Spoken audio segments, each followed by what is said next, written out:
Hello friends, कैसे हैं आप सभी लोग। आप सभी का स्वागत करता हूं फिर से अपने चैनल पर।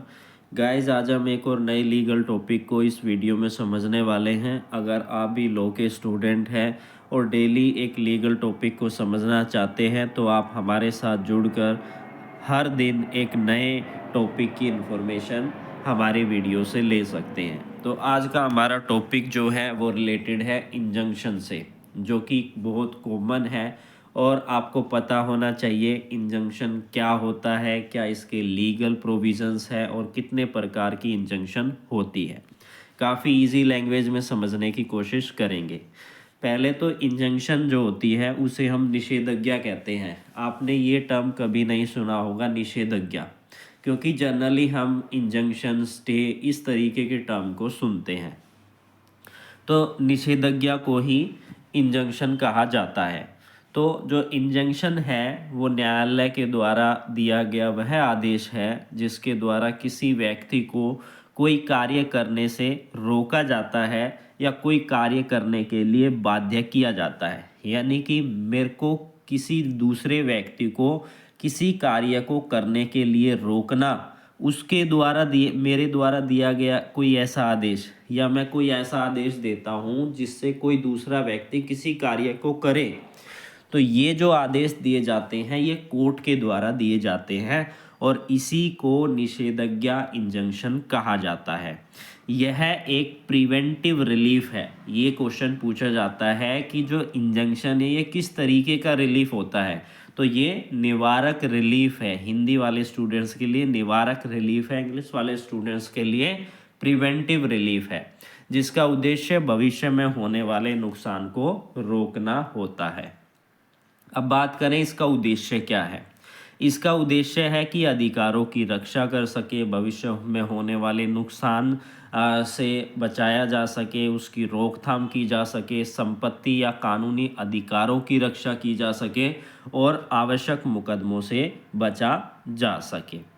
बात करें कितने प्रकार की जो ये टाइप ऑफ इंजंक्शन है ये कितने प्रकार की होती है, निषेधाज्ञा कितने प्रकार की होती है, तो ये इसका सबसे पहला प्रकार है स्थायी निषेधाज्ञा। स्थायी को कहते हैं हम टेम्परेरी, निषेधाज्ञा को कहते हैं हम इंजंक्शन।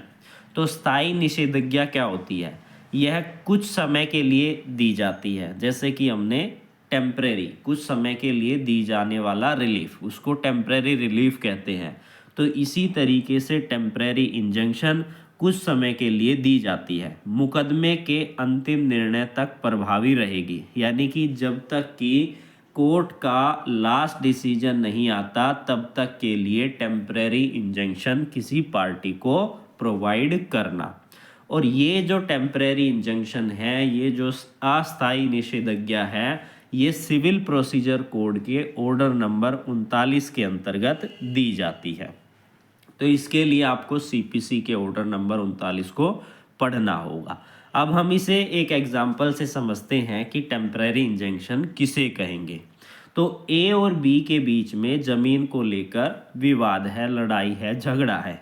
कोर्ट बी को आदेश देती है कि मुकदमे के निर्णय तक जमीन पर निर्माण ना करे, क्योंकि ये जो जमीन है इस पर डिस्प्यूट है और जब तक कि आखिरी डिसीजन नहीं आता, जब तक कि इस पर टेम्परेरी इंजंक्शन हम दे रहे हैं, किसको, बी को।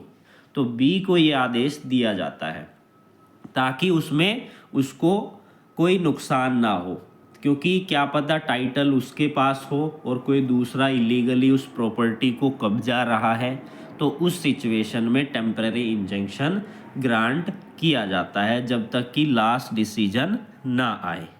तो यह क्या होती है, अस्थायी निषेधाज्ञा यानी टेम्परेरी इंजंक्शन होती है। अब बात करते हैं दूसरे टाइप के बारे में। दूसरा टाइप कौन सा है, स्थायी निषेधाज्ञा।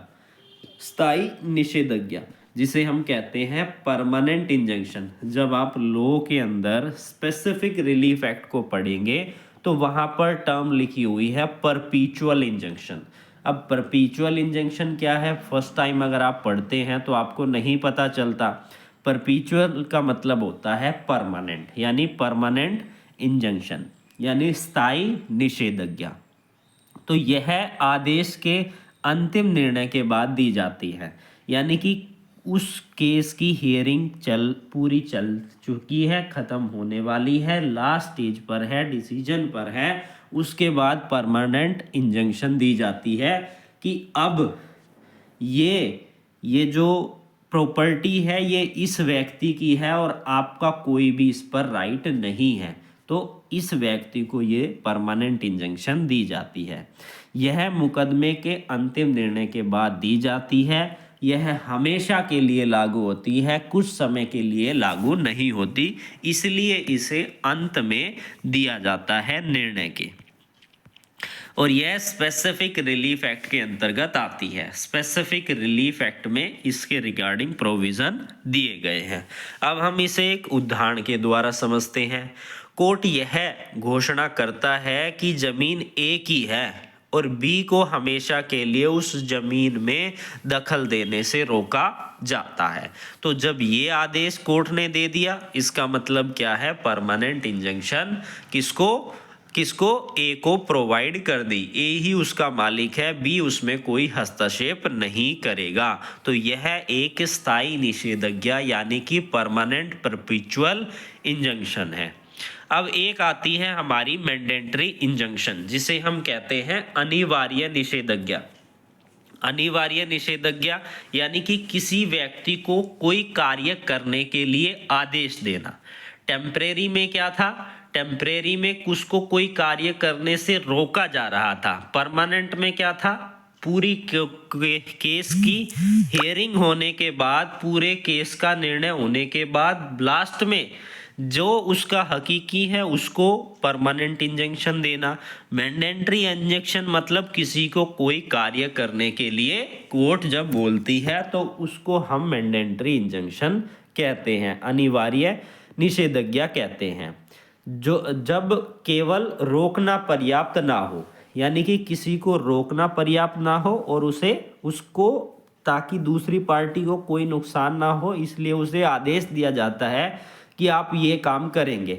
इसका सबसे अच्छा एग्जाम्पल है, अगर कोई किसी की प्रॉपर्टी पर अवैध कब्जा करता है, वहाँ पर कोई बाउंड्री करता है, तो कोर्ट उसको आदेश दे सकती है कि आप इस बाउंड्री को तोड़िए या हटाइए। तो ये एक तरीके का अनिवार्य निषेधाज्ञा है, या हम कहें मैंडेटरी इंजंक्शन है। बी ने ए की जमीन पर अवैध दीवार बना ली। अब कोर्ट बी को आदेश देता है कि दीवार हटाइए। यह क्या है? अनिवार्य निषेधाज्ञा है। अब बात करते हैं निषेधाज्ञा यानी इंजंक्शन कब दी जाती है?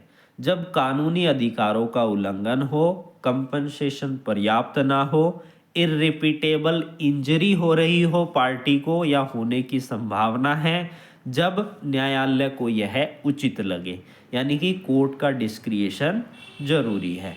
उसके बाद है कब नहीं दी जा सकती, यानी कि जो क्लेम कर रहा है, जो प्लेंटिफ है, इंजंक्शन लेकर आ रहा है, वो साफ हाथ से नहीं, यानी कि उसने कोई ना कोई कुछ फ्रॉड किया है। जब वादी ने महत्वपूर्ण तथ्य छुपाए हैं, प्लेंटिफ ने कुछ इंपॉर्टेंट फैक्ट को छुपाया है कोर्ट से, तब वो नहीं दी जा सकती। न्यायिक कार्रवाई को रोकने के लिए ऐसा किया गया है या आपराधिक मामले के सामान्य है। अब निषेधाज्ञा की विशेषताएं क्या है?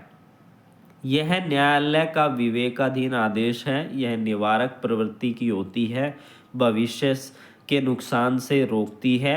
अगर कोई इसका उल्लंघन करता है तो कंटेम्प्ट ऑफ कोर्ट इसमें माना जाएगा।